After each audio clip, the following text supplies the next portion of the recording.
저는 어렸을 때부터 잘 알던 유행가가 한 곡 있는데요. 많은 분들이 아시는 줄 믿습니다. 그 최희준이란 분이 부르셨던 하숙생이란 유행가가 생각이 납니다. 하여튼 한국에서 연세 좀 계신 분들은 지금 거의 다 아실 정도로 유명했던 곡이고 또 다들 부르실 수 있는 그런 노래인 것 같습니다. 그래서 오랜만에 이렇게 불러보려고 그랬더니 제가 오늘 부르겠다는 얘기는 아니고 생각보다는 가사가 잘 생각 안 나는 부분도 있고 이렇게 나갔던 것 같아요. 인생은 나그네 길 어디서 왔다가 어디로 가는지 세월이 흘러 님 두고 가는 길에 님 두고 가는 길에 정이란 두지 말자 사랑 그런 뜻인 것 같아요. 어쨌든 가수가 구수하게 잘 불러서 그런 면도 없지 않겠습니다만은 가사가 심금을 울리고 동의가 되는 부분이 많이 있으니까 많은 분들이 한국 분들이 그 노래를 부르신 것 같아요. 근데 맞는 얘기죠. 인생이 어디서 왔다 어디로 가는지 모르니까 정처 없이 갔다 정처 없이 가는데 이 세상에서 아무리 사연이 중요하다 그래도 사실 그것 자체도 무슨 의미가 있겠느냐 하는 허무한 마음을 갖다가 그대로 곡에 담은 것 같습니다. 그런 면에서 우리 인생이 살아가다 보면 그런 마음 참 많이 먹게 되는 것 같습니다. 참 허무하지 않느냐, 남는 게 무엇이고 아무것도 없다 하는 마음속에서 생각할 때가 많이 있는 것 같습니다. 허무한 것뿐만 아니라 사실은 우리가 어디서 왔다 어디로 가는지 모르고 내 정체를 바로 알지 못할 때 우리 인생 방황하게 되는 것 같습니다. 마치 길을 잃어버린 것처럼 방황하게 되는 것 같습니다. 공허한 방황의 계속이다. 내 존재의 가치와 내 또 존재의 의미와 존재의 목적에 따라 사는 것이 무엇인지 모르기 때문에 그런 인생이 오는 것 같습니다. 아틀란타에 제가 17년 전에 와서 처음 느꼈던 것이 있습니다. 과거에 그 전에 있었던 오클라호마 시티는 바둑판의 계획도시로 그어놓은 것처럼 쫙쫙 해서 남바로 매는 스트리트만 안 잊어버리면 어디든지 다 찾아갈 수 있습니다. 맨하탄 그어놓듯이 그렇게 돼서. 그런데 한 2, 3년 살다가 아틀란타 왔더니 좀 당황했어요. 왜냐하면 길들이 가다가 없어져. 근데 그때는 또 이렇게 구글 GPS나 이런 게 안 나와 있어가지고 제가 이렇게 내비게이션을 사가지고 없게 되면은 지도를 이렇게 카피해가지고 마킹을 해서 찾아다니던 그런 시간이었습니다. 한 번은 밤에 신방을 가는데 처음에 와서 신방을 가는데 성도님 가정에서 또 음식을 해놓고 준비하고 기다리시고 이 정도야 우선은 이제 딱 지도를 들고 갔는데 안만 가도 집이 안 나오는 거예요. 지도에 의하면 디렉션 상으로는 20분이면 도착한다 그랬는데 안만 가도 그 길을 못 찾겠는 거예요. 그래서 30분이라고 40분 지났는데도 못 찾겠어요. 가다가 못 찾아서 결국은 도저히 내가 어디 있는지를 모르겠는 거예요. 밤은 깜깜하고 길을 보니까 처음 보는 길인데 요즘은 내비게이션 키면 탁 나옵니다만 그게 없던 시절이 참 답답했다. 그때 제가 철저히 느꼈어요. 로스트가 뭔지. 그래서 성도님께 전화를 드렸어요. 내가 이거 길을 잃은 것 같습니다. 그래 여기 무슨 길하고 무슨 길이었는데 뭔지 아시겠습니까? 성도님 나도 그 길은 잘 모르겠는데요. 그러시는. 그럼 저는 완전 로스트예요 이제. 정말 로스트인 거죠. 동서남북도 모르겠고 어디로 가야 되는지 도무지 모르겠는 거예요. 제 기억에 1시간여를 헤매다가 겨우 어떻게 찾아갔습니다. 물어 찾아갔는데 그때 신방이 끝나고 나서 이제 첫 번째 했던 결심이 뭐냐면 내비게이션을 사야 되겠다. 첫 번째 샀던 것 같습니다. 잃어버린다는 것 정말 답답한 일입니다. 잃어버린다는 것, 내가 어디를 갈지 모르는 것. 우리 인생도 마찬가지인 것 같습니다. 인생의 심각한 문제는 뭐냐면 내가 잃어버리는 것이죠. 세상의 한복판에서 내가 누구인지도 어디로 가야 되는지도 모르고 잃어버리는 것 참으로 힘든 일입니다. 많은 분들이 인생의 의미를 찾아보려고 이렇게 트라이도 하고 저렇게 시도도 해보고 도전도 하고 많이 하는 것 같습니다. 그럼에도 불구하고 많은 사람들에게 인생은 오리무중입니다. 그렇죠? 그래서 우리 쉽게 생각하면은 이것을 우리는 잃어버린 상태다. 길을 잃어버린 상태다. 그래서 lostness. 그리고 인간의 가장 큰 문제 중에 문제는 무엇이냐면 바로 이 lostness, 잃어버린 문제입니다. 성경에서는 이것을 표현할 때 어둠 가운데 있다 이렇게 표현을 씁니다. 어둠 가운데 있다. 그러니까 액세스를 모르는 거죠. 진리가 없기 때문에 어둠 가운데 있다 하고 표현을 합니다.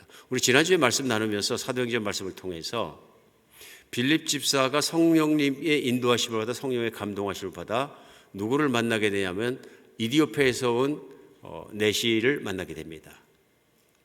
그 모든 과정이 어떻게 되냐면 빌립도 모르고 있었는데 성령이 인도하셔서 사막 광야길을 걸어가던 한 사람을 인도해서 만나게 되는데 그 내시가 단적으로 무슨 어떤 상태에 있느냐면 lostness, 잃어버린 상태에 있습니다. 자기 집 돌아가는 길이야 모르겠습니까만 그 길 따라 가던데 문제는 뭐냐면 그가 성경책을 읽고 있는데 이 성경책이 무슨 뜻인지 안 깨달아지는 겁니다. 근데 문제는 뭐냐면 이 사람이 정말로 하나님도 만나고 길을 찾으려고 노력한 사람이라는 거죠. 그래서 성지순례에 왔겠죠. 예루살렘까지 오고 거기서도 못 배우고 끝내는 자기가 누구인지 하나님이 누구신지를 찾지 못하고 돌아가는 길에 성경을 읽은 걸 깨닫지 못하니까 빌립이 그에게 설명해줘서 그 순간에 그가 그것을 깨닫게 됩니다. 아, 이것이 모두 예수님에 대한 이야기구나. 예수님에 대한 얘기고 예수님의 설명을 들으니까 다 이해가 된다. 그래서 어느 순간인가는 설명을 듣는 순간에 깜깜했던 내 마음 도저히 이해가 안 갔던 모든 것들이 빛이 확 들어와서 한꺼번에 다 깨달아지는 그런 역사가 있었던 것으로 믿어집니다. 그 역사가 있는 것이 뭐냐면 이제는 하나님이 누구신지, 하나님이 정말로 누굴 보내주셨는지, 어떻게 인간을 구원하기 원하시는지, 또 내가 예수를 믿으면 어떻게 죄가 없어지고 정말 하나님의 자녀로 서게 되는 것인지, 그래서 나는 어디로부터 왔는지, 이제는 내가 누구인지 어디로 가는지 확연해졌다는 것입니다. 창조자 하나님도 존재하시고 내가 가는 길과 나는 누구인 것이 하나님을 아니까 해결됐다는 것입니다. 빛이 들어온 거죠. 오늘 그런 사건이 마찬가지로 사도행전 9장에 등장합니다. 오늘 본문 가운데 사도행전 9장에 드러나면서 사울이란 유대인 청년이 한 사람 등장합니다. 그래서 오늘 1절 2절에 보면 사울이 제자들에 대해 여전히 위협과 살기와 등등하여 대제사장에 가서 다메섹 여러 회당에 가져갈 공문을 청하니 이는 만일 그 도를 따르는 사람을 만나면 남녀를 막론하고 결박하여 예루살렘으로 잡아오려 함이라. 이 사울이라는 사람이 어떤 사람이 우리 앞장에 나옵니다마는 그리스도인을 특별히 핍박을 많이 했던 유대교를 믿는데 열심히 있었던 사람입니다. 얼마나 열심히 있었냐면은 예수 그리스도를 믿는 사람들을 죽이는데 앞장섰던 사람이에요. 스데반이 회당에 가서 예수 그리스도의 복음을 전하니까 유대인들이 그게 싫어가지고 반대하고 소리 지르고 막 귀를 막고 합니다. 그때 이제 돌을 던져서 돌로 이제 스데반 집사를 때려 죽이는 스데반 집사가 순교를 당하게 되는데 그때 바로 이 사울이라는 청년이 맨 앞에 있던 청년이다. 사람들이 죽을 때까지 죽이겠다 하는 마음으로 결의했을 때 옷을 벗어서 결의하고 사울 앞에 놓았다 할 정도로 맨 앞에 섰던 사람이고 이제는 그것도 양이 안 차서 대제사장한테 가서 공문을 받아가지고 예루살렘에서 북쪽으로 상당히 떨어져 있는 지금 시리아에 있는 다마스커스죠. 다메섹까지 가가지고 그리스도인들을 잡아서 붙들어 오고 그들을 때리고 죽일 목적으로 오늘 표현은 뭐라고 나오냐면 1절에 살기등등하여 살기가 가득하다는 얘기죠. 그냥 이를 갈면서 갔다. 그런 뜻인 것 같습니다. 그런 청년 한 사람이 등장하는 것입니다. 성경에서 보면 이 청년의 등장이 굉장히 중요한 것이 왜 그러냐면요. 신약 성경의 사도행전도 대표적으로 그렇습니다만은 예수님께서 많이 쓰시던 제자로서 베드로 같은 사도들은 사도행전에 2장밖에 등장을 안 합니다. 반면에 사도 바울이라는 사람, 그러니까 지금 오늘 등장하는 사울이라는 청년은 이때부터 오늘 9장부터 출발해가지고 이후에 사도행전에 거의 다를 차지하고요. 그 다음에 신약 성경의 서신에 거의 다가 사도 바울의 서신에도 과언이 아닙니다. 그래서 복음을 전하는데 굉장히 중요한 위치에서 하나님께서 쓰시고 또 오늘날에도 많은 영향을 끼치고 있는 사람을 꼽으라면 바울을 오늘 등장하는 사울 청년을 들 수 있습니다. 오늘 이 사울 청년의 등장을 하면서 우리 무엇을 발견할 수 있냐면요. 사울이란 청년은 철저하게 어둠 속에 있었다. 근데 문제는 뭐냐면 자기 자신은 철저히 빛 가운데 있었다고 생각했는지 모르겠습니다. 착각인 거죠. 그러니까 자기는 하나님을 믿는 사람이고 율법을 지키는 사람이고 그 안에 살아가기 때문에 하나님 안에서 내가 철저하게 의인이라고 믿었던 사람인 거죠.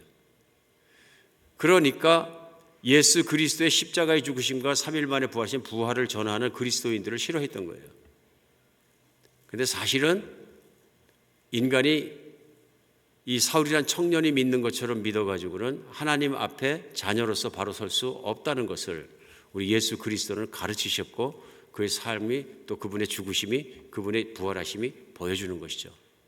인간이 얼마나 타락해 있는지 인간의 노력으로는 완벽하게 깨끗해질 수 없는 것을 예수님은 가르치셨고 보여주셨고 드러내신 것이죠. 이걸 깨닫지 못하니까 사울이란 청년은 어떤 생각과 삶을 살아가냐면, 철저하게 자기는 의롭고 하나님, 자기가 믿어지 않는 어떤 이야기를 전할지라도 자기는 그것에 대해서 배척해야 된다는 생각으로 하고선 사람들도 그렇게 가르치고 인도하고 앞장서고 그랬던 종교적인 청년이었던 것 같습니다.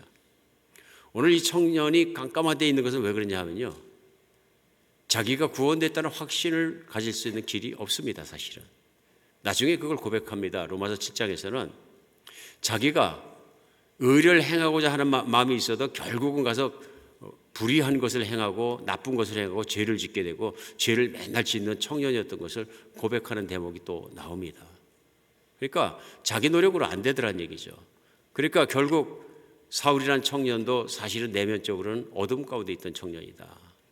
아직은 완전한 구원의 확신도 없고 힘들었던 청년이 분명하다. 그러나 그나마 붙잡은 자기의 생각과 그것을 지키기 위해서 몸부림쳤던 청년이 아니었던가 싶습니다.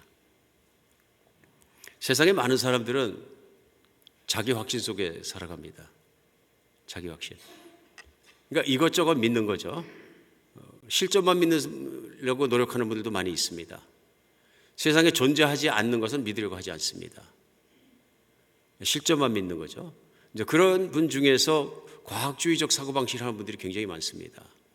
증명되는 것만 내가 믿겠다 그러는 거죠.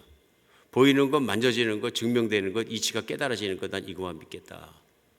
그런 사람들이 많이 있습니다. 그런데 사실은 생각해 보면 눈에 보이고 만져지고 내 논리로서 납득이 가는 것 아닌데도 존재하는 것들이 너무 많습니다. 영적인 것이 특히 그렇습니다. 세상에는 자연적인 존재만큼이나 또 초자연적인 존재도 많습니다.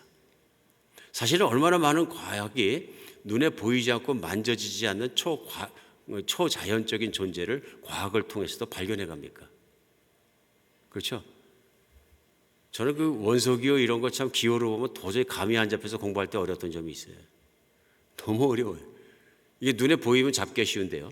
근데 사실은 과학도 눈에 보이지 않고 그런 실존은 있지만은 증명해야 되는 그런 과정에 있는 것들이 많이 있다. 그래서 우리가 생각해 볼 때 나는 손에 안 잡아지면 안 믿는 거야. 그리고 스스로 확신하고 그런 실존적인 사고방식만 가지고 우리가 믿고 살아갈 때에는 많은 걸 놓치게 되죠. 많은 걸요. 뿐만 아니라 세상의 이야기는 무슨 주의, 무슨 사상, 무슨 철학도 마찬가지인 것 같습니다.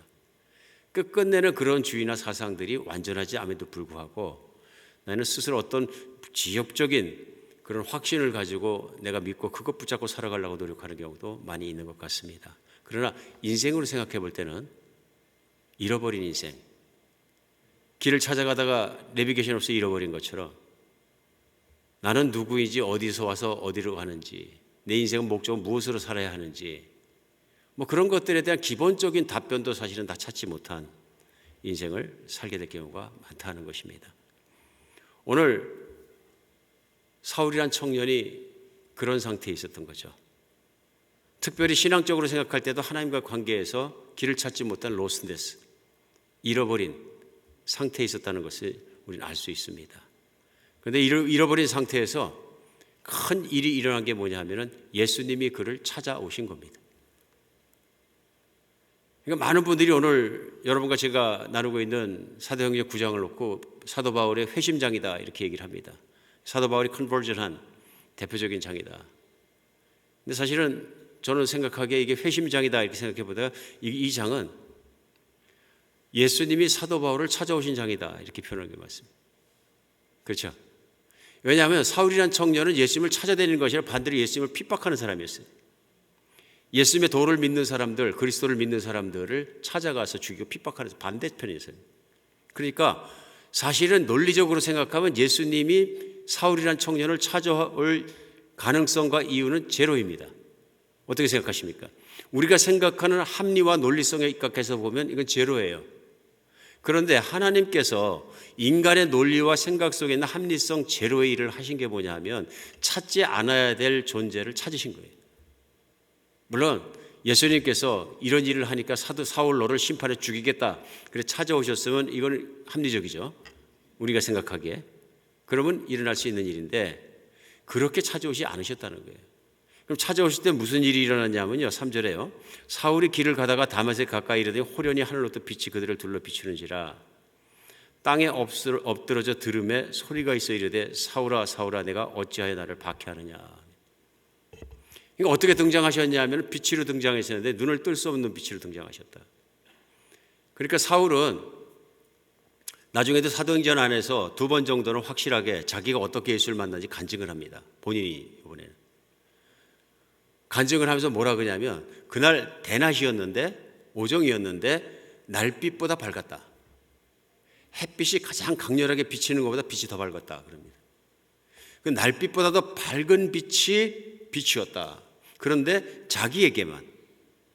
근데 둘러섰던 일행들과 다른 사람들은 보지 못했다 그 빛을. 나에게만 그 빛이 빛이었는데 그 반응이 뭐냐면 사울 청년이 오늘 본문에서도 보면 엎어졌다. 그러니까 놀래서 엎어지고 그 순간부터 시작해서 눈을 볼 수 없게 되었다. 그런 얘기죠. 이게 물리적으로 일어난 현상이고요. 오늘 그렇게 나타난 예수님께서는 빛만 보여주신 것이 아니라 엎어진 사울이라는 청년에게 말씀을 하셨다는 것입니다. 말씀을 하셨다. 그래서 빛이 비춰서 엎어졌는데 예수님께서 첫 번째 그에게 부르신 것은 뭐냐면 사울아 사울아 하고 부르시더라. 여기서 만약에 사울을 죽이려고 오셨으면 사울아 사울아 하지 않았을 것 같습니다. 사울네 이놈아 했을 것 같은데. 우리가 글을 써놔도 투가 다르죠. 이름을 2번 반복하면 뒤에 딱 아자 붙이면 뭘까요? 예, 그래서 다정하게 부르는 거죠. 우리도 마찬가지죠. 사울아 우리가 이렇게 했습니다마는 한국적 표현으로 다정하게 부르신 거죠. 저희 아들이 티네이저일 때 17살이나 먹었나요? 그때 이제 선교단체에 들어가서 6개월간 선교 훈련을 받은 적이 있습니다. 합숙 훈련을 받는데 큰 선교단체다 보니까 한국 분들도 해외 나와서 훈련을 많이 받습니다. 근데 우리 아들이 이제 스위스에 있는 선교단체 본부에 들어가서 훈련 받을 텐데 한국 분들이 많이 오셨나 봐요. 선교사가 되기 위해서. 그런데 이제 갔다 와가지고 이제 얘기하면서 그럽니다. 왜 한국 분들은 내 이름을 자꾸 여자 이름으로 바꾸냐 그러는 거예요. 그래서 뭔 말인가 그랬더니 이 한국 분들은 제일 먼저 특징이 뭐냐면 라면하고 고추장 싸갖고 오는 게 특징이다 그러더라고요. 그래갖고 훈련이 끝나고 밤이 되면 자야 되는데 찾아온대요. 그래서 라면 먹자 그러신대. 특히 나이 먹으신 그 이제 연세가 있는 그 여자 이제 선교사님 후보생 이제 지망생 이런 분들은 꼭 라면을 와서 그래서 자기를 자기 방에서 부르는데 놓고 하고 부르는데 앤드루야. 그래 제 아들이 이만 앤드루거든요. 근데 앤드루라고 부르는 게 아니라 앤드루야 부른대요. 그래서 우리 아들 생각에 미국 시장이니까 앤드루야는 여자 이름이라는 거예요. 왜 나를 부를 때 꼭 여자처럼 부르냐? 기분이 이상하더라고 참. 라면을 주는 건 고마운데 그 친밀하게 부르는 거죠. 그 야 앤드류 하면은 좀 딱딱하니까 앤드류야 하고 사랑하면서 부르는 거죠. 아직 젊으니까 애들이니까. 오늘 예수님이 사울을 부르는데 사울아 부르시는 거예요. 여러분 어떻게 느껴지십니까? 지극한 사랑이에요. 따져보면 이 사울이 사랑받을 자격이 있습니까? 없어요. 당장 뭐냐 하면은 사울이 제일 궁금했던 게 이거였을 거예요. 그걸 물어봅니다. 주여 누십니까? 물어봅니다. 주여 누십니까? 근데 일단은 엎어졌어요. 여기서 주라는 얘기는 그러니까 히브리식 표현으로 하면 아도나이거든요. 물론 오늘 그 본문이 써 있는 헬라어로 하면 큐리어스니까 마찬가지 주님이 됩니다만은. 근데 히브리 사람들이 유대 사람들이 아도나이하고 부르는 거 하나님을 얘기해요. 자, 빛이 왔죠. 눈 못 뜨는 빛이죠. 엎어졌죠. 놀라갖고 가슴은 뛰죠. 그런 상태에서 말은 들리죠. 그러니까 그 예수님을 향해서 그가 물어본 거냐, 주여 누십니까? 그랬을 때 하나님 누십니까? 하는 그러니까 엎어지는 순간 그가 느꼈던 이 초자연성의 현상 속에서 느꼈던 건 뭐냐면 이분은 보통 분이 아니시다. 하늘에서 오신 분이라는 걸 확실히 믿었던 겁니다. 그리고 그가 물어본 건 누굽니까? Who are you? 그러니까 예수님이 하신 말이 내가 박해하는 예수라. 네가 박해하는 예수라. 교인들에게 한 일, 교인들에게 한 짓, 다 교회에게 한 짓, 예수님께 한 일이다 얘기합니다. 나에 대해서 한 일이다. 오늘 예수님께서 찾아오신 내용을 이렇게 보면서 우리 느낄 수 있는 것이 있습니다. 하나님은 우리를 상식을 초월하는, 상상을 초월하는 생각과 사랑을 가지고 계십니다. 예수님 입장에서 봤을 때 사울은 절대로 사랑할 수 없는, 사랑하더라도 at the end 마지못해 어떻게 해서 사랑을 보여주신다고 억지로 하면 몰라도 할 수 없는 사람입니다. 그런데 예수님이 사울을 찾아오신 것은 전혀 그것과 관계없이 찾아오신 것을 알 수 있어요. 그가 한 행위를 계산하지 않으신 것처럼 찾아오셔서 그를 감싸주시는 것을 알 수 있습니다. 하나님이 사람을 찾아오셔서 다정하게 부르실 때마다 한 인생에는 큰 변화가 일어납니다. 아브라함을 찾아와셔서 아브라함아 아브라함아 부르셨을 때 성경 안에 읽다 보면 아브라함을 2번 부르는 일이 또 나옵니다. 모세도 마찬가지입니다. 모세가 왕자 생활을 하다 사람을 죽이고 겁이 나서 광야로 뛰어 도망가는데 광야에 가서 40년을 방황하는 삶을 살게 됩니다. 40년 만에 나이가 80이 되었을 때 하나님께서 가시덤불 가운데 나타나셔서 모세를 부르실 때 모세야 모세야 하고 부르십니다. 오늘 사울 청년을 부를 때 사울아 사울아 부르신 것처럼 다정한 부르심이 분명합니다. 오늘 주님의 부르심 속에서 우리가 알 수 있는 것이 있습니다. 하나님의 사랑은 조건이 없습니다. 왜 그럴까요? 우리 주님이 예수님이 이 땅에 오셨을 때도 말씀하시고 복음서에 저는 네가 모르고 한 짓입니다. 예수님이 십자가에 못 박혀 돌아가시면서도 하나님께 아버지께 기도한 내용이 뭐냐면 주여 저들을 용서하여 주시옵소서. 이들이 모르고 하는 짓입니다. 눈이 가리고 몰라서 하는 짓입니다. 이들을 용서하여 주시옵소서. 동일한 마음이 오늘 원수 중에 원수같이 행하고 있는 하나님 예수님을 핍박하는 이 사울에게도 동일하게 적용됩니다. 그래서 그를 부르시면서 사울아 사울아 부르셔서 그를 예수님을 믿도록 인도하시는 것을 볼 수 있습니다. 하나님은 이 땅에 잃어버린 사람들을 찾아가시고 찾아내시고 가까이 부르십니다. 이게 감사한 일이죠. 하나님을 만나면 무슨 일이 일어나냐? 우리는 어둠 가운데 있던 사람이 빛이 들어오는 걸 알 수 있습니다. 그리고 두 번째, 우리 하나님을 만날 때 일어나는 일은 빛이 들어오는 것입니다. 오늘도 사도 바울이 아직은 사울이란 청년입니다마는 그 빛이 들어오는 순간을 경험하는 것을 우리는 볼 수 있습니다. 물론 오늘 이 사울 청년이 만나는 과정에서는 물리적인 빛까지 등장을 합니다마는 성경은 예수님 자신을 빛으로 표현합니다. 그래서 요한복음에서 요한복음 1장 시작하자마자 빛이 세상에 왔으되 어둠이 세상을 깨닫지 못하더라. 예수님이 빛으로 오신 거죠. 그리고 예수님 스스로도 자신을 빛이라고 말씀하십니다. 빛이기 때문에 이 빛이 비치는 것마다 어둠에 갇힌 그 사람이 빛으로부터 해방받을 수 있는 것입니다. 오늘 요한복음 1장 9절로 10절에 보면요, 참빛 곧 세상에 와서 각 사람에게 비치는 빛이 있었나니 그가 세상에 계셨으며 세상은 그로 말미암아 지은 바 되었으나 세상이 그를 알지 못하였다. 참빛, 진짜 빛, 세상에 와서 각 사람을 비치는 빛이 바로 예수님인 거죠. 이 예수님이 사람으로 태어나고 세상에 와서 온 세상을 비춰주셨으나 세상은 어둠으로 말미암아 그를 깨닫지 못했다. 오늘 예수님이 빛이다 하고 말씀하시는 거예요. 왜 그렇습니까? 예수님은 참 빛이기 때문에 어둠을 물리치는 빛이다. 어떤 어둠이냐면요, 무지에서 오는 어둠, 잘못된 믿음에서 오는 어둠, 인간의 무력함에서 오는 어둠, 그 다음에 갈 길도 모르고 어디서 왔는지도 모르고 어디로 가는지도 모르는 이 어둠으로부터 그 빛은 우리를 인도해 주시고 광명한 대로 끌어내시는 빛이다. 인생을 살아가면서 내 존재에 대한 확신도 없고 내 미래에 대한 확신도 없고 모든 것이 없을 때 우린 방황합니다.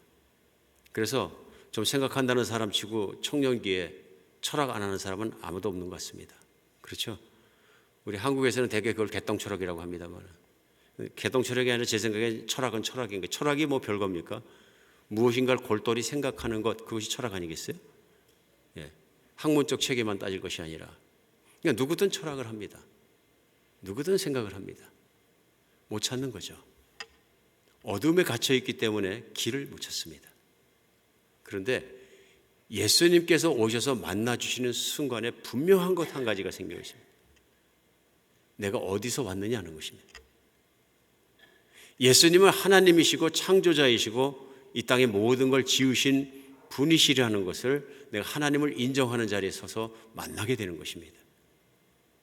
예수님이 오셔서 빛을 비춰주셨다면 빛이 곧 시작이고 근원이고 모든 것 대신 바로 그 창조자인 것이죠. 그 분을 만나게 되는 것이다.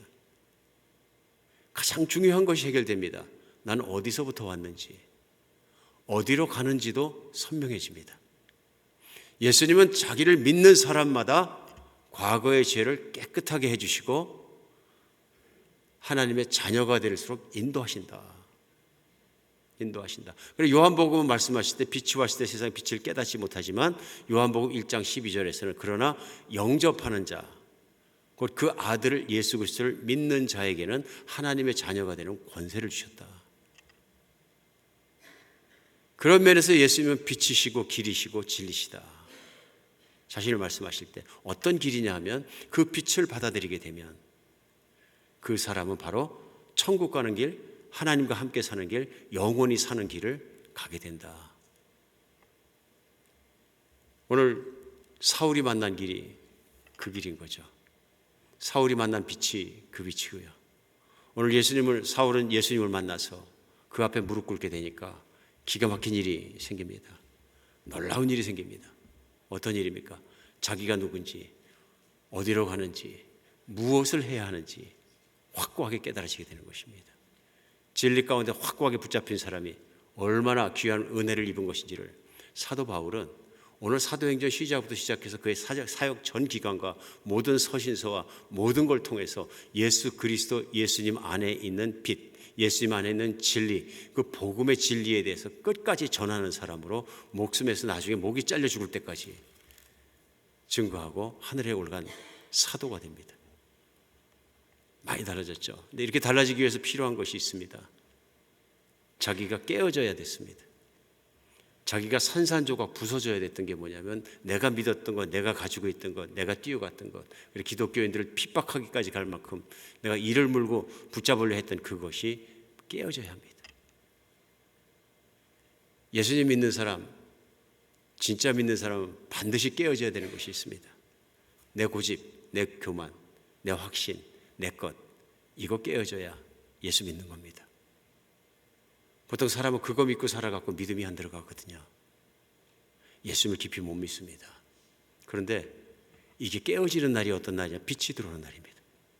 빛이. 근데 많은 분들이 예수님을 처음 믿을 때 겪게 되는 게 어려움이 뭐냐면 예수님 앞에 내 자신을 내려놓고 깨어져서 예수님이 정말 원하는 사람이 되는 걸 두려워합니다.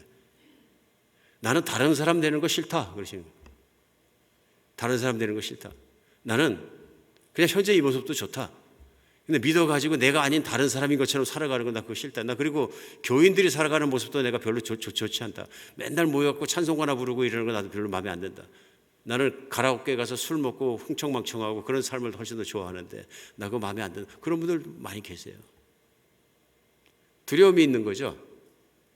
근데 세상에서 사람만큼 안 변하는 존재가 없는 것 같아요.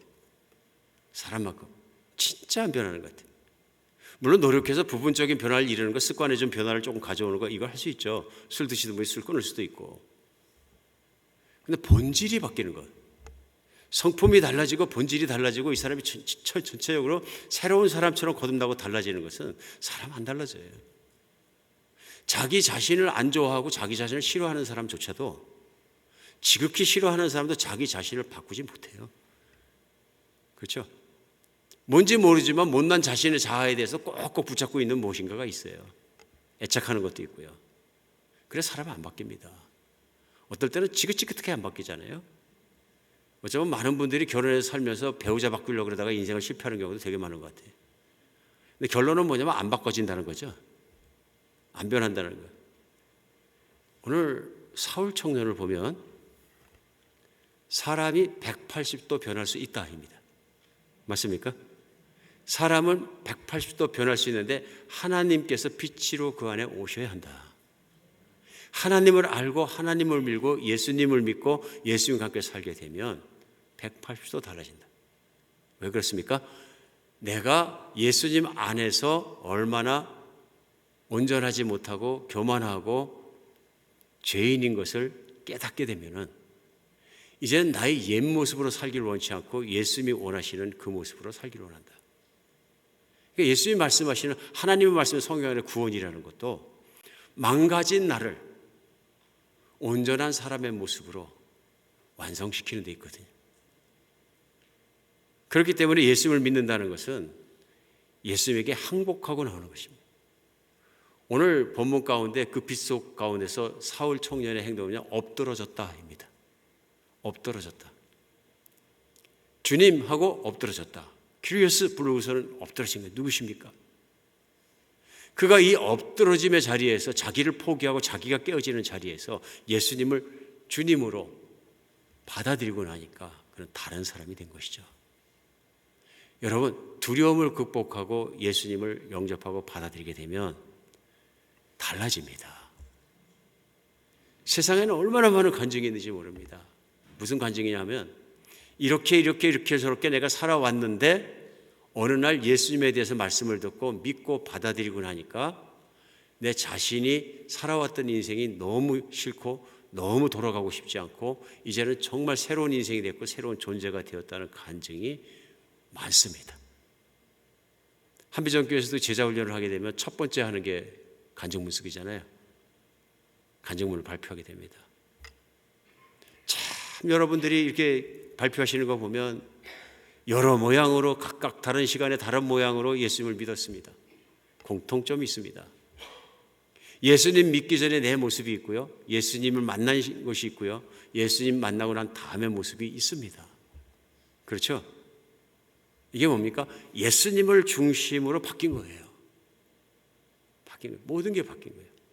근데 사실 이 사울 청년 같은 경우에는 오늘 사도행전에서 그 컨버전하는 상태 그 사들만 지금 본문이 나옵니다만은 그 위에 결과가 나오는 게 뭐냐면 그의 생각과 마음과 인생과 모든 게 바뀌었어요. 그래서 빌립보서 3장에서는 사도 바울이 나중에 고백합니다. 내가 과거에 존귀하게 생각했던 과거에 있던 지식들, 율법에 대한 지식들까지도 다 내가 버렸다. 어떻게 생각하냐? 오물로 생각하고 버렸다. 세상에서 배운 것들도.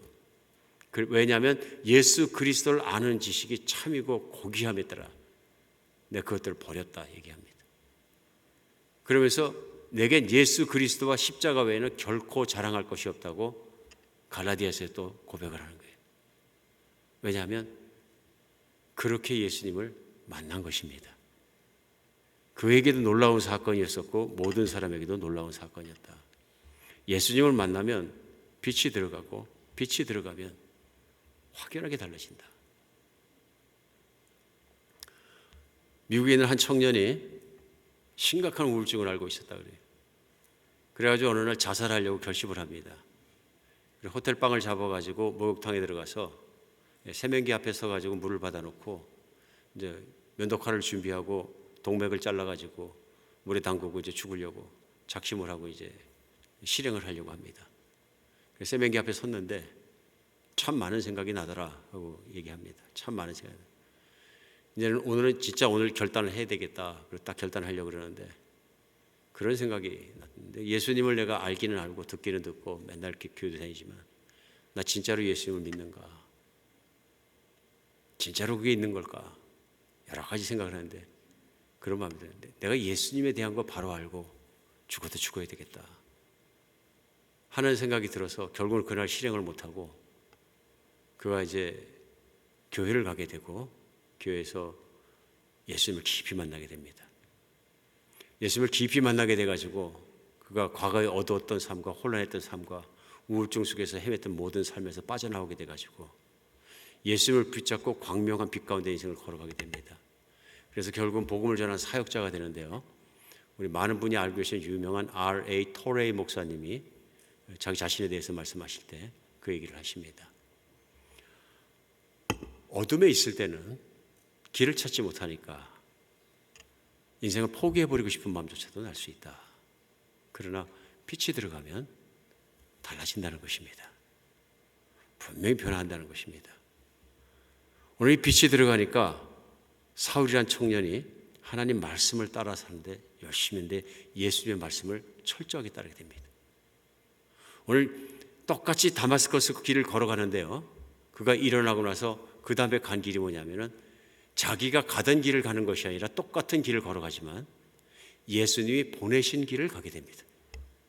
그리고 오늘 본문 가운데 나올 말씀이 뭐냐면요.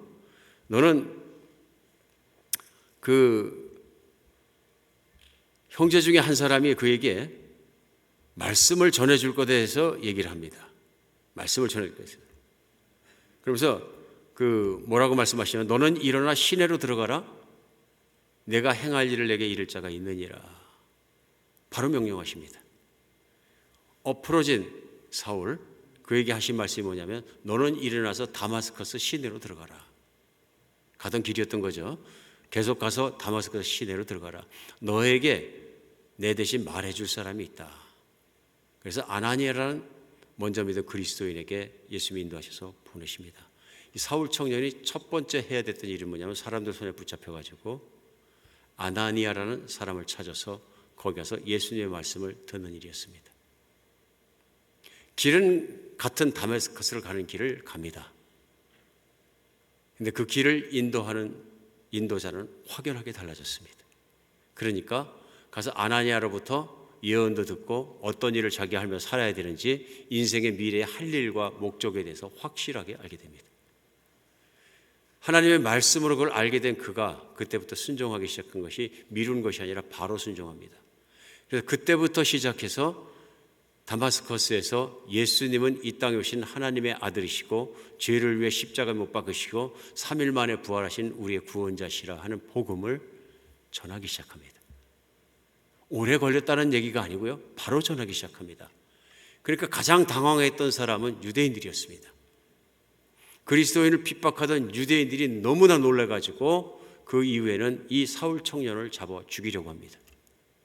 그러니까 같이 있던 그리스도인들이 그를 광주리로 달아내려야 될 정도로 위기의식이 있을 만큼 변화됐다는 것입니다. 180도 변화입니다. 예수님 만나면 빛이 들어오면 180도 변합니다. 정말 그렇습니다. 180도 변합니다. 달라질 수밖에 없습니다. 그렇죠? 물론 어릴 때부터 교회를 다녔었던 분들, 소위 모태신앙이라고 하는 분들도 계십니다. 교회가 너무 친숙한 거예요. 할머니도 다니셨고 그 앞에도 다니셨고 계속 다니셨고 교회는 당연히 가야 되는 것이에요. 그럴 경우에는 내가 180도 변한 거에 쇼킹한 내 익스피리언스가 좀 작을지도 모릅니다. 왜 그러냐면 빛 속에 있는 삶을 모양상으로는 살았어요. 그렇죠? 살았기 때문에 덜 느껴질지도 몰라요. 그렇지만 어느 날인가는 예수님의 이 나를 찾아오심과 내가 예수님을 만난 것과 그 복음 안에서 예수님 앞에서 내가 완전히 나를 드린 것과 헌신한 것들은 있을 수 있죠. 그렇지만 내가 180도 그 다음 날부터 막 흑백이 달라졌으면 확고하게 내가 쇼킹한 사건을 기억을 하는데 못할 수도 있어요. 그래서 그런 분들이 많이 오늘 사울 청년과 같이 콘버전되는 사도 바울의 콘버전을 굉장히 부러워합니다. 근데 또 반면에 이 소위 많은 분들이 얘기하는 사도 바울형 그 그리스도인들이 있어요. 어떤 분들이냐면 진짜 죄를 많이 졌어요. 자타가 공인하게 나도 죄인이 있고 다른 사람도 죄인인데 막 가다가 복음을 이렇게 듣다가 교회에 왔는데 예수님 믿게 되고 빛이 들어가서 달라졌어요. 그러니까 자신이 봐도 180도 달라졌고 사람들이 봐도 달라졌어요. 바울형 크리스찬들이 있습니다.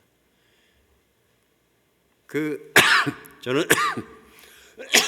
일찍부터 믿었던 분들이 디모데형 그리스도인이라 그러면 부러워합니다. 바울형. 근데 반대로 또 바울형 그리스도인들은 또 극적으로 예수를 믿게 되면 또 옛날부터 예수 믿고 신앙생활 한 분들을 부러워합니다. 왜 그럴까요? 본인은 180도 확 바뀌었는데 일단 바뀌었다가 옛날의 습관으로 자꾸 돌아가려고 하니까 싸워야 되거든요. 내 안에 그런 그 전쟁이 또 남아있는 거예요. 그러다 보니까 오랫동안 신앙생활을 열심히 한 디모데형 그리스도인 같은 데 보면 어려운 순종인데도 잘하는 거예요. 너무 잘하는 거예요. 그런 걸 보면서 또 부러워합니다. 그래서 뭐 이런 형태로 예수님을 만나든 저런 형태를 만났던 중요한 것이 있습니다. 중요한 건 뭐냐면요. 예수님이 주인이 되신 거예요. 예수님이 찾아오신 거예요. 오늘 사울아 사울아 부르신 예수님이 내 인생에 나도 찾아와서 너는 나에게 존귀한 존재라는 것을 확실하게 믿게 하시고 확실하게 알게 하신 거예요. 인생이 왜 포기하고 싶으십니까? 가치가 없다고 생각하니까, 허무하다고 생각하니까 포기하고 싶으시는 거죠. 인생이 왜 힘듭니까? 그런 걸 모르니까, 하나님은 나를 어떻게 생각하는지 모르니까, 믿지 못하니까, 미래가 불확실하니까 인생이 힘들어지는 거죠. 그러나 그 하나님이 찾아오셔 나는 너를 태초부터 사랑한다. 나는 원래 너를 사랑한다. 지금도 사랑하고 난 앞으로도 사랑하고 난 영원히 너를 사랑한다.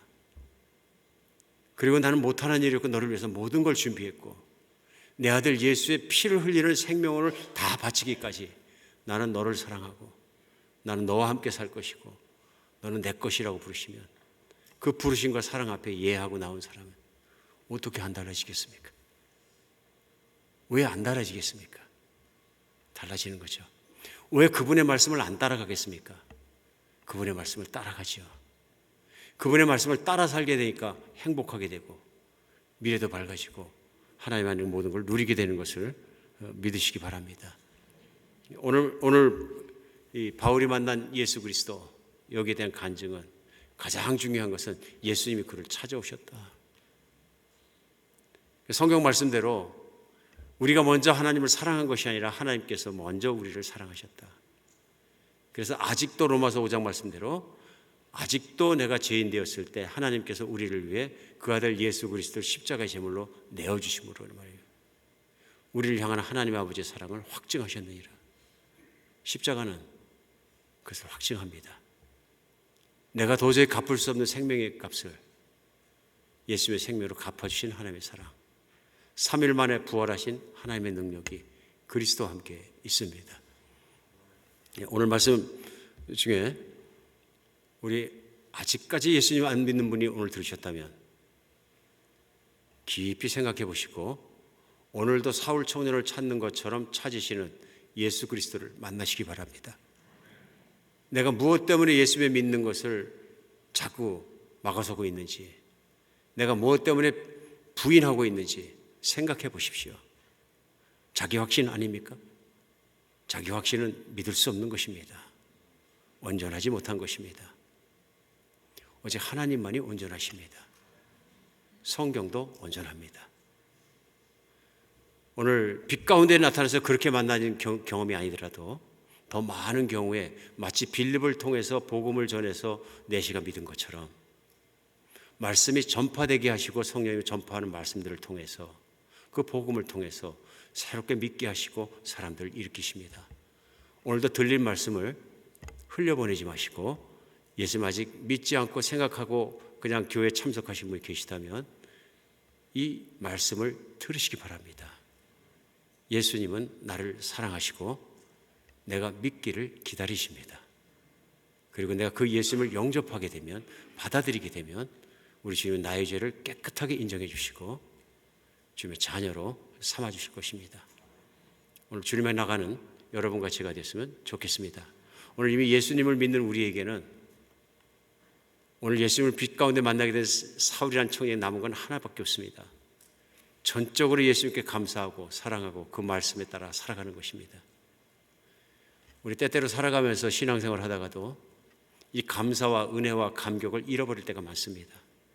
다시 한번 생각하면서 내가 예수님 아닌 것으로 세상에 허덕거리다가 만족하려고 허덕거리는 것은 없는가 생각해보고 예수님으로 채워지는 주일이 되었으면 좋겠습니다. 예수님이면 다 됩니다. 예수님은 안 되면 신앙이 이상한 것입니다. 변질된 것입니다. 예수님은 다 됩니다. 오직 복음 안에서, 그리스도 안에서 새로워지는 주일이 되었으면 좋겠습니다. 기도하겠습니다.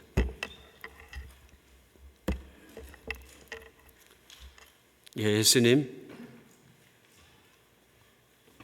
사울 청년을 찾아와서 사울아 사울아 불러주신 예수님께 정말 예수님이 그런 분이심으로 저희가 감사합니다.